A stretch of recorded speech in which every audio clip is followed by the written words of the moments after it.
말은 정말 주님과의 만남이 있으면 담대해질 수밖에 없어요. 그런데 주님과의 만남이 없으면 어떤 환경에 따라서 신앙 위축이 되는 거죠.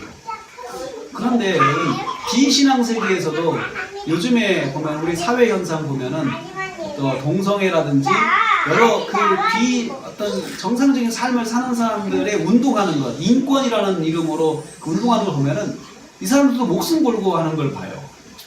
인권 운동을 이 사람들이 이렇게 등에 업고 아주 생명 걸고 합니다. 각 도시마다 동성애 축제를 열고 거기에 반대하는 사람들하고 부딪히고 자기 사명으로 알고 그렇게 하는 사람들. 그래서 이 사람들이 점점 법적인 지위를 얻게 되고, 그래서 그 미국에서는요, 지금 미국에서는 또 캐나다, 유럽에서는 이런 현상이 일어나, 이런 그 법적인 그 이제 절차까지 가고 있는데, 인간의 성이 남성과 여성만 있는 것이 아니고 중간성도 있다는 거예요. 그것을 자기가 결정하는 거예요. 나는 태어나면은 자기가 호적에 올릴 때 나는 여자, 나는 남자, 이것을 자기가 결정하는 거예요. 그냥 생리적인 현상으로 그 모습으로 자기가 나는 남자니까 남자가 아니고 내가 여자 하고 싶으면 여자로 신고하는 거예요. 여자로 사는 거예요. 그리고 중성이 있어요. 나는 여자가 아니고 남자도 아니다. 그래서 지금 미국의 어느 주는 화장실을 만들 때 남자용, 여자용이 있고 중간용이 또 있대요. 그래서 그걸 오바마 대통령이 법제화 하려다가 그걸 멈춘 거예요, 지금. 오바마 대통령 때. 그래서 그게 지금 유럽에도 그런 나라가 있고요. 또 캐나다도 그런 그 주가 있고, 그래가지고 지금 참 세상이 그렇다는 거죠. 근데 이것은 전적으로 성경의 창조 질서에 도전하는 거예요. 인류가 지금까지 그 2000년 이후 2000년 전부터 사람들이 자연스럽게 남성, 여성 그리고 그런 것들이 다 법제화돼 가지고 다 법으로 각 나라가 이미 일반화되어 있는데, 그것을 다 공격하고 다 또 기준을 깨고 이제 남자와 여자만 있는 것이 아니고 중간성도 있다. 나는 남자도 아니고 여자도 아니다라고 그렇게 주장하는 사람들을 그것을 합법적으로 받아들이고 있고 그렇게 하고 있어요. 2017년 12월에 한동대에서 일어난 일입니다. 한동대에서 들꽃이라고 하는 미인가 동아리가 학교 측의 반대에도 불구하고 어떤 세미나를 하나 열었는데, 다자성애자, 매춘, 낙태, 동성애 합법화를 주장하는 강연회를 그 학교에서 열었어요. 한동대는 미션 스쿨입니다. 거의 크리스천 재단이거든요. 근데 이 강연이 기독교 건학 이념에 어긋난다는 이유로 그 행사를 개최한 학생들을 학교에서 징계를 했습니다. 징계를 했어요. 근데 징계받은 학생들이 2018년, 작년 1월 달에 국가인권위원회에 진정서를 제출을 했어요. 그래서 1년 동안 국가인권위에서 이걸 심사해가지고 작년 12월에 국가인권위원회에서 말하기를 국가인권위원회는 징계를 취소하라는 그 권고안을 제출을 했어요. 한동대에다가 보낸 거예요. 그리고 재발 방지책을 90일 안에 수립하라 라고 하는 권고를 국가인권위원회가 결정을 내렸어요. 그러니까 그 다자성애자와 매춘과 또 동성애를 합법화하자고 하는 그 강연 자체가 이것은 합법적인 것이다. 어디서든 할 수 있다라고 한 거죠. 그래서 이것을 인권이라는 이름으로 합법화의 길을 정부가 열어주는 것이에요. 그러니까 그 사람들이 더 이제 기가 살고 더 이제 자기들이 떳떳하게 이야기할 수 있는 법적인 장치가 자꾸 마련이 되니까 어디서든 이 사람들이 그러한 일들을 행하게 되는 거예요. 제가 주목하는 것은 이 같은 일들이 동물처럼 일어나고 터져서 일어나고 있다는 거죠. 그냥 어쩌다가 몇 년 만에 한 번씩 이런 일이 일어나는 게 아니고 이제는 매해 그리고 매달 이런 주장을 하는 사람들의 모임과 또 이런 사람들의 어떤 그 세미나 이런 것들이 다 지금 동물처럼 일어나고 있습니다. 도시마다 동성애 축제는 이제 도시마다 대도시마다 다 개최하려고 하고 있어요. 서울에서는 서울 시내가 매년 이제 동성애 축제 하고 있어요. 서울시 광장에서. 그리고 또 대구, 또 광주, 부산, 뭐 대도시마다 이제는 그런 동성애 축제들이 자연스럽게 이제는 얘네들이 정기 행사로 가고 있어요. 거기에 대해서 참 재밌는, 거기에 대해서 이건 잘못됐다고 말하는 사람들은 교회밖에 없어요. 참 아이러니하죠? 교회만 이것이 잘못됐다고 이야기해요. 그러니까 이 사람들이 교회를 공격하기 시작해요. 교회를 공격하기 시작해요. 저는 우리 사회가 교회를 존경하는 시대가 끝났다. 그리고 교회가 대한민국 근대화에 절대적인 영향을 미쳤고, 또 이 점에 대해서 우리가 역사적으로 기록되어 있거든요. 역사에서 가르쳤는데, 그래서 교회에 대해서 고마워하는 마음들이 이제는 끝났구나라는 생각이 듭니다. 그리고 또 세계가 기독교 사상의 바탕을 둔 민주주의적 가치관이 하나씩 무너지고 있어요. 제가 조금 전에 말씀드린 것처럼 정말 성경에 근거한 그런 법적인 장치들, 남자와 여자와의 관계, 이런 것들이 다 무너지고 있어요. 다 무너지고 있어요. 전문가들은 지금 우리가 사는 시대를 종교가 없는 삶을 영위하는 무종교인이 논하는 종교 위기 시대라고 이렇게 말을 합니다. 사회 전반에 걸쳐서 무종교 분위기가 확산되고 있습니다. 2015년 통계청이 발표한 인구주택조사에 따르면 우리나라에서 무종교인이라고 주장하는 사람, 자기를 무종교라고 표시한 사람들이 56%였대요. 56%. 95년에는 47%였어요. 근데 9년 후에 약 9%가 늘어난 거죠. 그러니까 나는 무종교인이다라고 하는 사람이 점점 우리나라에서 늘어나고 있다는 것입니다. 근데 다시 그 무종교인이라고 자기를 이렇게 표시한 사람들을 또 조사를 해보니까 무종교인 중에 35%가 종교 생활을 경험한 경험이 있답니다. 종교 생활을 경험한 경험이 있는데 이 중에서 개신교를 과거 종교로 응답한 사람이 무종교인 중에 가장 많았다는 거죠. 그러니까 개신교의 사회적 신뢰도 수준이 매우 낮아지고 있는데, 그 낮아지고 있는 것이 무종교인의 증가를 돕고 있다는 것을 여기서 우리는 생각해 볼 수가 있다는 거죠. 저는 오늘 말씀을 통해서 왜 이런 일이 대한민국에서 일어나고 있는지, 그리고 이 문제를 해결하기 위해서 우리 그리스도인들이 해야 할 것이 무엇인지를 한번 생각해 보려고 말씀을 통해서 우리가 좀 결단을 해보기를 원합니다. 오늘 말씀은 하나님께서 이스라엘 백성을 선택한 목적에 대해서 명확하게 알려주는 말씀이에요. 제가 출애굽기 19장 오늘 말씀 읽은 이유가 하나님이 이스라엘 백성을 택하신 목적은 이거다라고 하고 그것이 바로 그들의 사명이다라고 말씀하는 거죠. 6절 말씀에 보면 너희가 내게 대하여 제사장 나라가 되며 라고 이렇게 말씀하셨어요. 너희가 내게 대해서 내게 대해 제사장 나라가 된다. 여러분, 우리가 그런 생각, 종종 그런 질문을 받습니다. 왜 하나님 이스라엘 백성을 택했냐고. 이스라엘 백성만 구원받은 하나님 백성이냐라고 이야기해요. 자기들이, 유대인들이 주장하는 것처럼 우리만 선택받은 민족이다라고 하고 다른 민족들을 무시해버리는 이스라엘 백성들에 대해서 왜 하나님이 그렇게 이스라엘 백성을 택했냐라고 질문을 자주 합니다. 그런데 성경은 바로 답을 하고 있어요. 그들이 제사장 나라가 되게 하는 데 목적이 있는 거예요. 제사장 나라. 이스라엘 자체가 제사장의 역할을 하는 민족이 된다는 거죠. 여러분, 제사장은 하나님의 백성들이 하나님께 나와 예비하도록 이끌어주는 역할을 하는 사람이 제사장입니다. 그러니까 이스라엘 백성이 제사장 역할을 한다고 하는 것은 세계 민족 가운데서 세계 민족들이 하나님께 나올 수 있도록, 하나님께 나와 예배할 수 있도록 도와주는, 이끌어주는 그 역할을 하는 민족이 되라는 거예요. 나만 복받고 나만 하나님 믿고 살라는 것이 아니고 다른 민족들이 하나님을 알 수 있도록 이끌어주는 민족으로 너희들이 살라는 거죠. 제사장 나라가 되어서 너희들이 모델이 되고 너희들이 보여줘야 된다는 거죠. 보여주는 민족이 되라는 거예요. 이끌어주는 민족이 되라는 거예요. 그것 통해서 야, 우리도 하나님을 믿어야 되겠구나 라고 그렇게 동기부여해주는 민족이 되라는 거예요. 그것이 바로 제사장 나라가 된다는 거예요.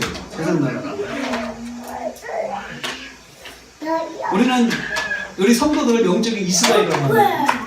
우리 성도도 역할이 그거라는 거죠. 우리 성도의 역할이 나만 예수 믿고 나만 복받고 살라는 것이 아니고 나를 통해서 다른 사람들이 하나님께 나와 예배할 수 있도록 이끌어주는 역할을 하는 것. 이게 제사장의 역할이에요. 제사장 역할을 하는 거죠. 그래서 교회의 역할이 교회만을 위한 것이 아니라는 거죠. 우리 교회도 영적인 이스라엘이잖아요. 우리 교회만을 위해 살라고, 우리 교회만 복받고, 우리 교회만 사회 속에서 누리고 살라는 것이 아니고, 교회가 안 믿는 사람들에게 하나님을 믿는 다리 역할을 해라, 징검다리 역할을 하는 거예요. 그게 바로 제사장 나라의 역할이에요. 제사장은 사람들이 하나님께 예배하는 것을 돕는 것을 제일 먼저 해야 돼요. 하나님을 예배하는 사람은. 그러니까 우리가 사람들이 하나님께 나오면 뭘 해야 돼요? 제일 먼저 하나님을 예배하는 삶을 살아야 되는 거예요. 하나님 예배. 그래서 우리가 교회를 오면 제일 먼저 예배부터 배우게 되는 거예요. 예배. 하나님을 예배하는 것부터 배우거든요. 교회 처음 오면 예배부터 참석하게 하잖아요. 그러면 처음 예배 드리는 사람들은 굉장히 힘들어요. 그럼에도 불구하고 왜 그 사람을 예배하는 자리에 앉혀놔야 됩니까? 하나님께서 성경에 우리에게 말씀하신 것이 바로 예배하는 사람으로 되도록 도와주라는 거예요. 그 제사장의 역할이잖아요. 그래서 누구를 예배하는 사람으로 인도해야 될까요? 제사장 주변에 있는 사람들이죠. 제사장이 만나는 사람들, 제사장이 보는 사람들, 이런 사람들을 하나님께 예배할 수 있도록 도와줘야 된다는 거죠. 제사장이 만난 사람들은 제사장 주변에 있는 사람들이죠. 제사장이 아닌 사람들입니다. 이 사람들이 하나님을 예배할 수 있도록 인도해 주어야 한다는 거죠. 과연 방법이 궁금하죠. 어떻게 인도해야 될까요? 이 사람들이 어떻게 나처럼 하나님을 예배하는 사람이 되게 해야 될까요? 첫째는 주변에 있는 사람들이 하나님께 관심을 갖도록 도와줘야 돼요. 하나님께 관심을 갖도록. 그리고 하나님께 나온 사람들은 계속해서 하나님께 나올 수 있도록 삶을 인도해 줘야 돼요. 그래서 안 믿는 사람들에게는 하나님께 관심을 갖도록 해주고, 그리고 이미 하나님 믿는 사람들에게는 계속해서 하나님께 나올 수 있도록 도와줘야 된다는 것이죠. 오늘 말씀은 출애굽기 19장을 우리가 읽었습니다. 이 출애굽기 19장은 십계명장인 20장의 서론입니다. 그래서 19장 다음에 20장 십계명이 나와요. 십계명을 주시기 전에 주신 말씀이거든요. 그래서 하나님께서 모세에게 십계명을 주시기 전에 십계명을 받을 이스라엘 백성이 어떤 민족인지 말씀해 주시는 거예요. 동시에 이 말씀은 이스라엘 백성이 십계명을 왜 지켜야 하는지 서론적으로 하신 말씀입니다. 십계명 서론의 주제 말씀이 바로 오늘 읽은 말씀이에요. 십계명 서론의 주제 말씀이에요. 십계명을 주시기 전에 우리는 어떤 사람이냐, 십계명을 지켜야 되는 우리는 어떤 사람이냐, 왜 우리가 십계명을 지켜야 되느냐라는 것을 먼저 서론적으로 설명해 주신 것이 오늘의 말씀입니다. 그래서 오늘 말씀을 다시 읽어보면 이렇습니다. 세계가 다 내게 속하였나니 너희가 내 말을 잘 듣고 내 언약을 지키면 너희는 민족 중에서 내 소유가 되고 너희가 내게 대해서 제사장 나라가 되며 거룩한 백성이 되리라. 그러니까 제사장 나라가 되고 거룩한 백성이 되려면 말씀을 지켜야 된다는 거예요. 십계명을 지켜야 된다는 거죠. 너는 이 말을 이스라엘 자손에게 전할지어다 라고 하셨어요. 이 말을 전해라. 이 말은 무슨 말이에요? 우리는 하나님 말씀을 잘 지켜서 하나님의 소유가 되고 하나님의 제사장 나라가 되고 거룩한 나라가 되어야 할 사람들이라는 것을 전하라는 거죠. 이거 꼭 가르쳐 주라는 거죠. 우리는 제사장 나라인데 우리가 제사장 나라가 되려면 십계명을 잘 지켜야 해요. 하나님 말씀을 잘 듣고 하나님 말씀을 잘 지켜야 해. 이것을 꼭 전해주라는 거예요. 꼭 전해주라는 거죠. 그러기 위해서 너희가 내 말을 잘 듣고 내 언약을 지켜야 한다고 강조하시는 거예요. 너희는 제사장 나라가 되려면 내 말을 잘 들어야 돼. 그리고 내 말을 잘 지켜야 돼. 듣고 지켜야 돼. 이것을 서론적으로 강조하고 있습니다. 하나님의 말씀을 듣는 것, 하나님의 말씀을 지키는 것은 하나님의 소유가 되고 하나님의 제사장 나라가 되고 거룩한 백성이 되는 길이라는 것입니다. 말씀을 지키지 않으면 이런 복을 누릴 수가 없다는 거죠. 그래서 이 말씀에서는 이 하나님의 백성이 누군지 이 정체성에 대해서 세 가지를 이야기해요. 첫째는 하나님의 백성은 내 소유다. 하나님의 소유다라는 것이죠. 나는 하나님의 소유라는 거예요. 소유라고 하는 말은 귀중한 재산이라는 뜻이에요. 또 특별한 보물이라는 뜻이에요. 그래서 히브리어는 이걸 세굴라라고 표현하는데 이 세굴라라고 하는 너는 내 세굴라야 라고 그렇게 이야기를 해요. 재산 중에 더 중요한 재산이라는 거죠. 그 앞에 이렇게 말씀했죠. 세계가 다 내게 속하였다. 세계가 다 내게 속하였다. 세계라고 하는 땅을 여는 땅이 다 내게 속한 것이다. 사람들이 땅 위에 살잖아요. 건물도 땅 위에 있잖아요. 농사도 땅 위에서 있잖아요. 땅에서 이루어지는 모든 것들이 다 우리의 생산할 때 우리의 인간의 활동이잖아요. 그러니까 그 땅이 다 하나님의 것이라는 거죠. 하나님의 재산이라는 거예요. 그런데 그 중에 너희는 내 소유라는 거죠. 특별한 재산이라는 거죠. 하나님의 백성은 특별한 재산이라는 거예요. 하나님의 특별한 보물이라는 거예요. 특별한 보물. 그래서 성도인 우리를 하나님께서 특별한 보물로 분류를 해놓으셨어요. 세굴라라고 분류를 해놓으신 거예요. 여기에 너희는 내 재산이야, 내 세굴라야 라고 말씀하시는 거죠. 하나님과의 관계에서 특별한 관계가 우리한테 있다는 거죠. 하나님께서 특별히 보호해 주시는 대상이 바로 하나님의 세굴라예요. 여러분이 가지고 있는 재산 중에서 여러분의 그 자산 중에서 특별하게 관리하는 거 있잖아요. 그렇죠? 그래서 어떤 건 정말 금고가 있는 거는 금고에다가 보관하는 게 있잖아요. 금고에다만 보관하는 거. 따로 내가 잘 안에다가 보관하는 것. 뭐 예를 들면은 뭐 결혼 반지, 예물 이것은 아무데나 놓지 않잖아요. 특별히 더 비밀스러운 장소에다가 보관을 하잖아요. 그러면서 그것을 잘 보관하려고 노력하잖아요. 하나님께서 우리를 그처럼 특별한 소유로 생각하신다는 거죠. 근데 저와 여러분을 특별하게 보호해 주시는 것, 특별하게 하나님께서 관리해 주신다는 거죠. 시편 125편 2절 말씀 이렇게 있어요. 이런 말씀이 있어요. 시편 125편 2절 말씀. 산들이 예루살렘을 두른 것 같이 여호와께서 그의 백성을 지금부터 영원까지 두르시리로다. 그러니까 하나님께서 불러서 보호해 주시는 특별한 보호를 해주시는 사람이 내 백성, 그의 백성, 하나님의 백성이라는 거죠. 그러니까 이 땅에 있는 모든 것이 다 하나님 거지만 그 중에 하나님의 백성은 특별하게 하나님께서 보호해 주시는, 관리해 주시는 사람들이라는 거죠. 특별히 보호해 주시는 것을 강조하는 말씀이 바로 이 말씀이에요. 모든 민족 중에서 너희가 내 소유가 된다고 했어요. 그러니까 온 땅에 있는 많은 민족들이 있어요. 온 땅에 많은 민족들이 있는데 그 민족들 중에서 하나님의 소유가 된 사람들은 하나님의 백성이에요. 하나님의 백성 성도는 많은 사람들 중에서 그것도 다 하나님 거예요. 하나님 거죠. 땅 위에 있는 게 다 하나님 거니까. 그런데 그 사람들 중에서도 성도는 하나님이 특별하게 보호해 주시는 사람이 된다는 거예요.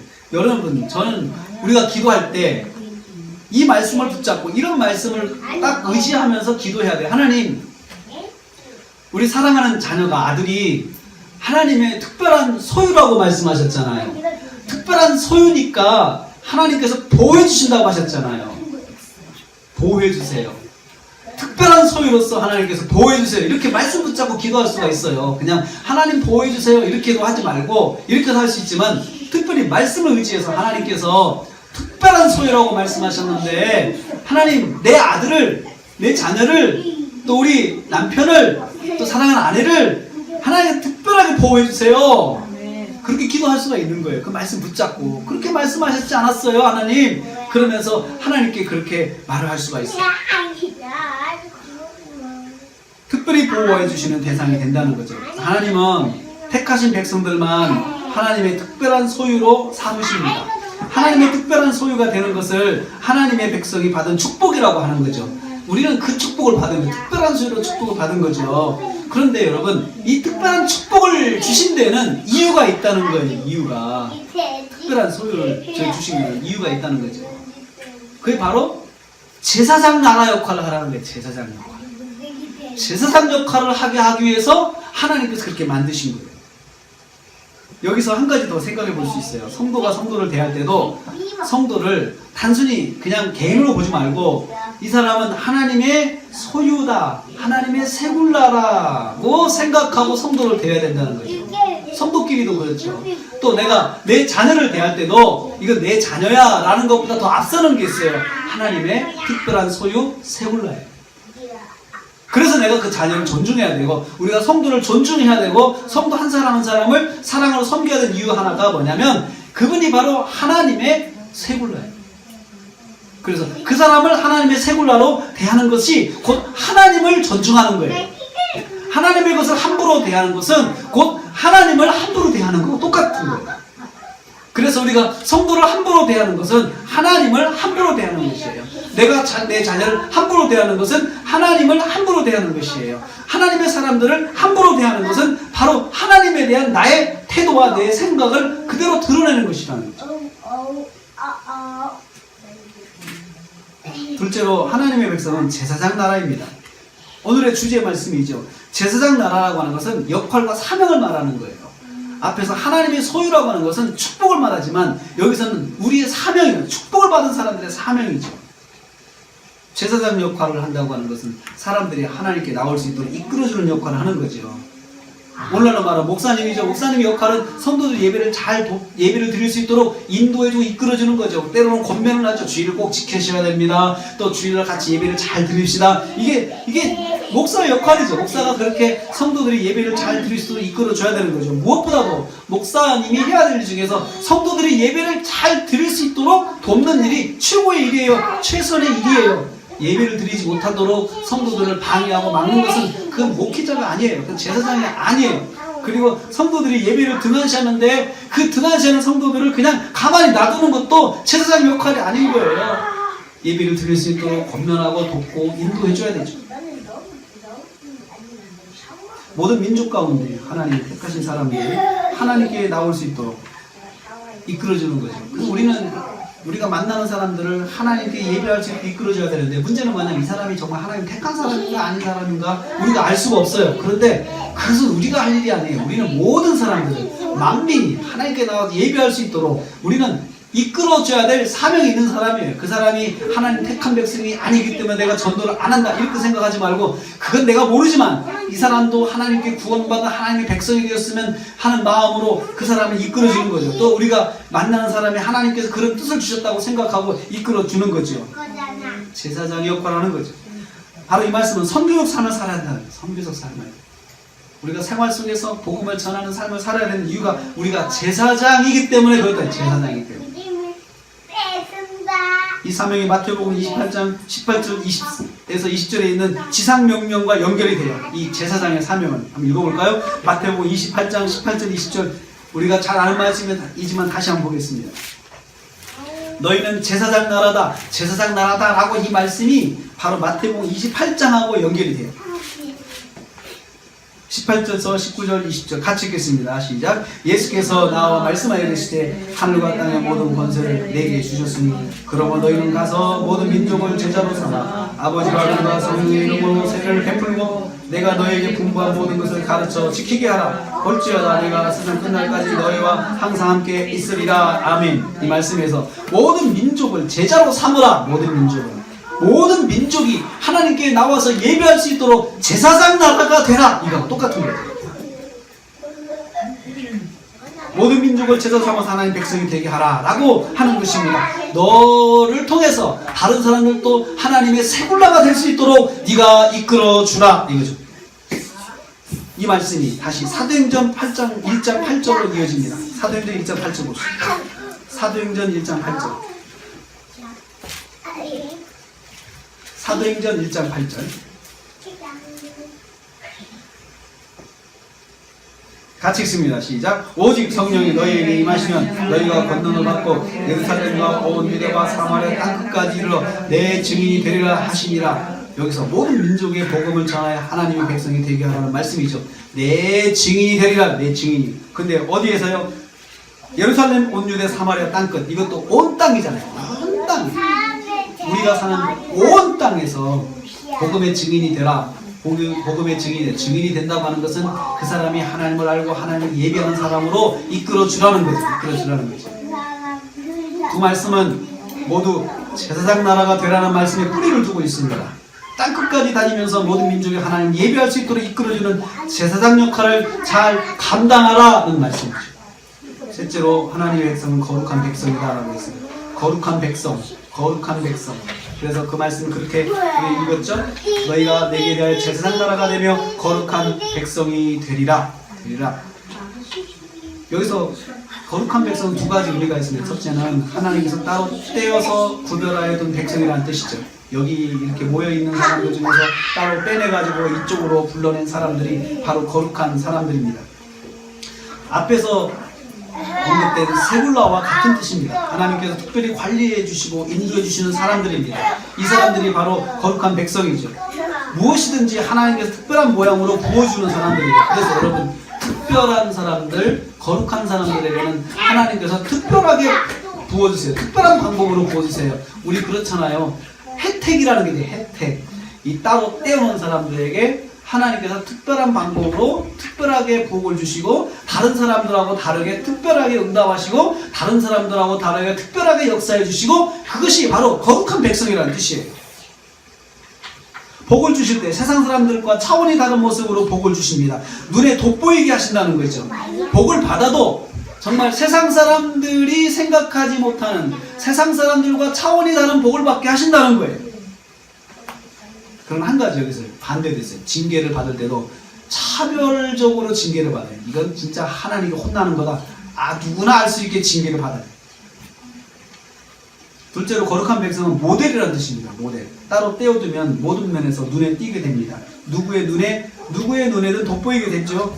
근데 특별히 누구의 눈에 돋보일까요? 세상 사람들의 눈에 돋보이게 돼요. 세상 사람들이 볼 때 저 사람은 좀 특별한 것 같다. 저 사람은 뭐지? 왜 저 사람은 저렇게 되지? 라고 사람들이 생각할 정도로 특별한 모델이 된다는 거죠. 성도는 하나님의 소유고 거룩한 백성의 축복을 받은 사람들입니다. 동시에 성도는 제사장 나라의 사명을 받은 사람들입니다. 제사장 나라의 사명을 받은 성도가 제사장의 사명을 감당하는 방법, 그것이 바로 십계명을 지키는 거예요. 십계명. 제가 여기서 오늘 우리의 말씀의 주제가 바로 거기에 있어요. 우리가 제사장 나라의 역할을 감당하라고 하나님 나를 세우셨는데 우리가 어떻게 해야 제사장 나라를 잘 감당할 수 있느냐, 제사장 나라의 사명을 감당할 수가 있느냐, 십계명을 지키는 거예요. 그것을 성경은 오늘 말씀 그렇게 했어요. 세계가 다 내게 속하였나니 너희가 내 말을 잘 듣고 내 말을 잘 듣는 십계명에 있는 말씀을 잘 듣고 성경 말씀을 잘 듣고 내 언약을 지키면 너희가 내게 대해서 제사장 나라가 된다는 거예요. 그러면 이 말씀 속에는 반대적인 표현을 봅시다.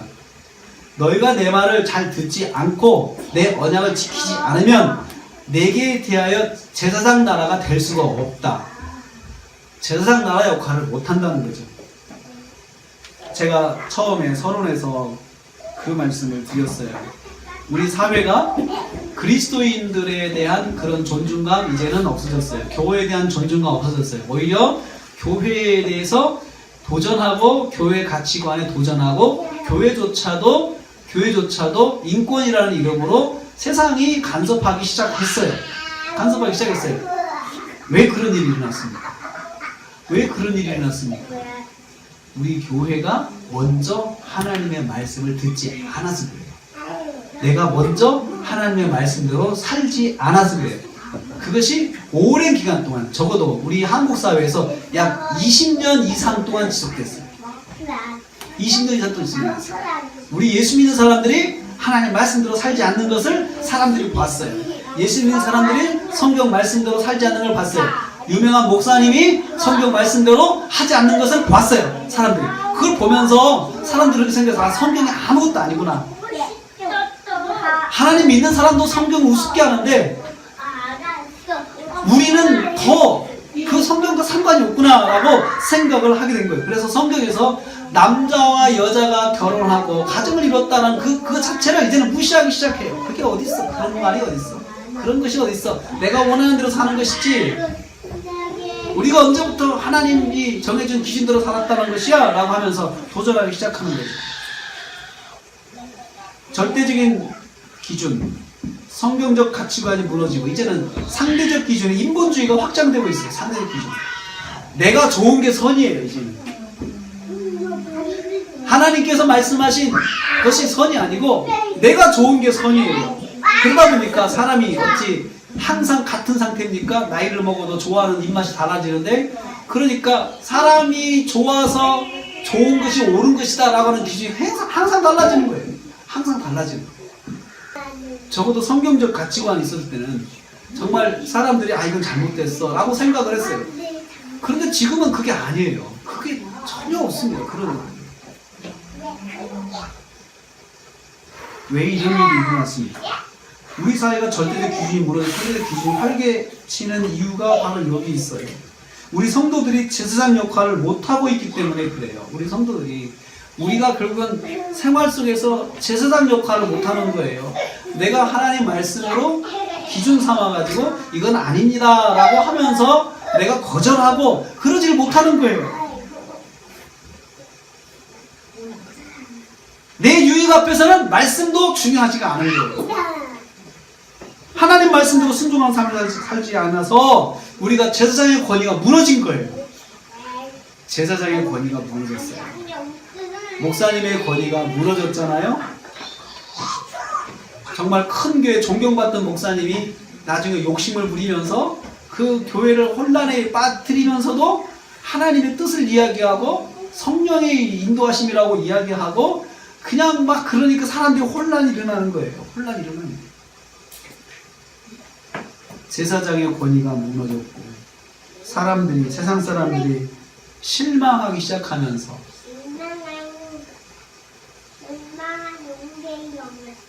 더 이상 사람들은 말씀의 귀를 기울이지 않게 되었습니다.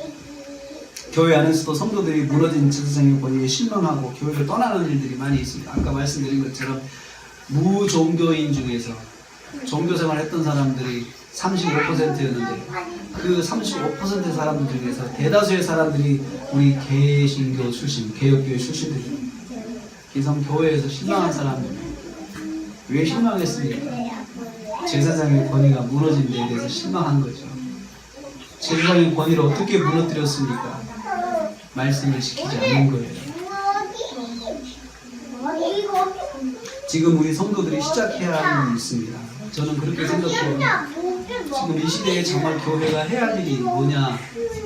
교회가 해야 할 일은 성도 한 사람 한 사람이 생활 속에서, 가정에서 제사장 역할을 감당할 수 있도록 다시 일으켜 세워주는 거예요. 그리고 목사님들이 먼저 제사장의 역할을 감당하는 삶을 다시 회복하고 그렇게 볼을 보여줘야 돼요. 그래서 저는 제일 먼저 뭘 해야 하느냐? 정체성을 회복해야 됩니다. 나는 제사장이라는 정체성을 다시 회복해야 됩니다. 나는 제사장이다. 우리 성도부터 목회자 이르기까지 우리 모두가 제사장이다라는 생각을 해요. 그래서 목사님들이 이제는 삶의 현장에 들어가야 돼요. 들어가서 제사장의 역할을 해주셔야 돼요. 성도들과 함께. 성경은 지속적으로 우리의 정체성을 계속 일깨워주고 있어요. 우리는 제사장이다 라는 것을 일깨워주고 있어요. 베드로전서 2장 9절 말씀 한번 보십시오. 베드로전서 2장 9절 말씀 보면 거기에 다시 우리가 어떤 사람인지 또 설명해주고 있어요. 베드로전서 2장 9절 말씀. 2장 9절 말씀 읽어볼까요? 시작. 너희는 택하신 족속이요 왕같은 제사장이요 거룩한 나라요 그의 소유받은 백성이니 이는 너희를 어두운 데서 불러내어 그의 기이한 빛에 들어가게 하신 이의 아름다운 덕을 선포하게 하려 하심이라. 너희는 택하신 족속 왕같은 제사장이라고 했어요. 그런데 이렇게 너희가 이렇게 제사장이 된 목적이 뭐냐? 하나님 기이한 빛에 들어가신 이의 아름다운 덕을, 복음을 선포하게 하려 하심이라. 전하게 하십니다. 복음을 전하는 데 있다는 거예요. 우리가 제사장이 돼가지고 원래 복음을 전하는 거예요. 이것을 오늘 말씀에 의하면 우리가 제사장이 돼서 사람들의 예배로 나오게끔 하나님을 예배하는 삶을 살 수 있도록 이끌어주는 사람이 되어야 된다는 거죠. 하나님의 아름다운 덕인 복음을 선포하는 사명을 받은 사람이 하나님의 제사장인 것을 기억해야 합니다. 그리고 우리가 해야 할 두 번째, 철저하게 삶의 현장에서 하나님 뜻대로 살아야 합니다. 하나님 뜻대로. 십계명이 그래 주어진 거예요. 십계명은 하나님 말씀대로 우리가 살아야 됩니다. 우리가 손해가 되더라도 하나님 말씀대로 살아야 됩니다. 우리가 먼저 하나님 말씀대로 살면서 말씀을 적용하고 삶을 살아야 됩니다. 세상이 교회를 무시하고 도전하고 있습니다. 우리 시대를 사는 우리의 사명이 여기에 한 가지 저는 생겼습니다. 자, 우리가 왜 이렇게 이 시대에 살아야 돼? 하나님께서 이 시대에 우리를 믿음 생활하게 하신 이유가 뭘까요? 이 시대가 다시 회복해야 될 시대인데 이때 우리를 하나님께서 사용하신다는 것입니다. 이런 사회적 분위기와 영적 전쟁을 해야 하는 사람들이 바로 우리들이에요. 우리가 무너뜨린 말씀의 권위를 다시 세워야 하는 사람들이 바로 우리들입니다. 이것을 단순히 교회 안에서만 해야 된다고 생각하지 말고 교회 밖으로 나가서 교회 밖에서 말씀대로 사는 세굴라들이 일어나야 됩니다. 오늘 말씀의 주제가 생활 속에서 선교사라는 말씀이에요. 생활 속에 선교사가 돼야 되는 거죠. 우리가 어떻게 생활 속에 선교사가 되면 내 자신이 바로 제사장이다 라고 하는 생각을 하고 나가야 돼요. 그리고 그 속에서 말씀대로 더 살아야 돼요. 말씀대로.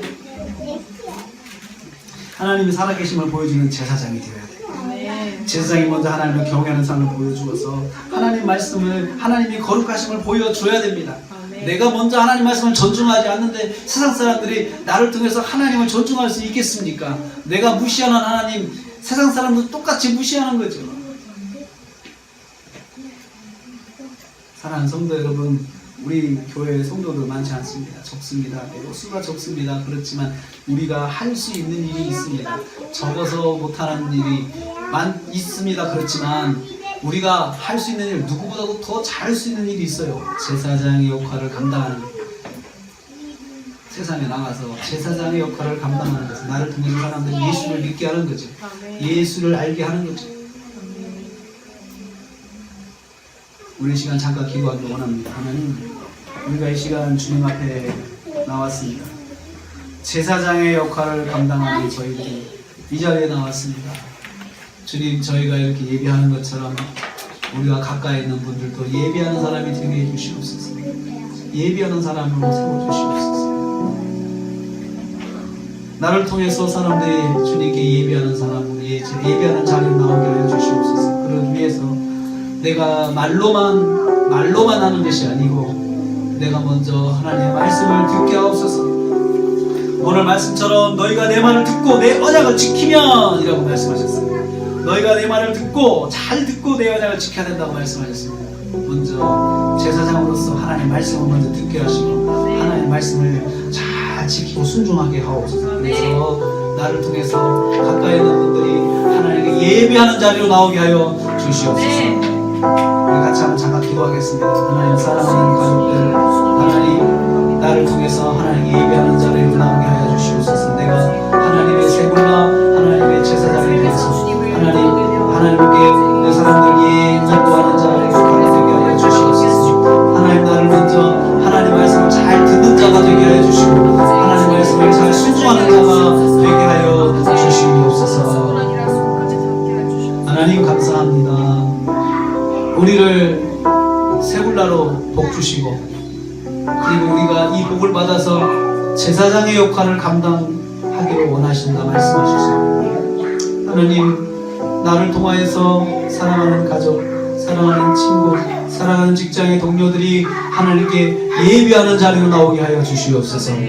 주님, 나를 제사장으로 세우셨사오니 제사 역할을 잘 감당하는 자가 되게 하여 주시옵소서. 예수님의 이름으로 기도하옵나이다. 아멘.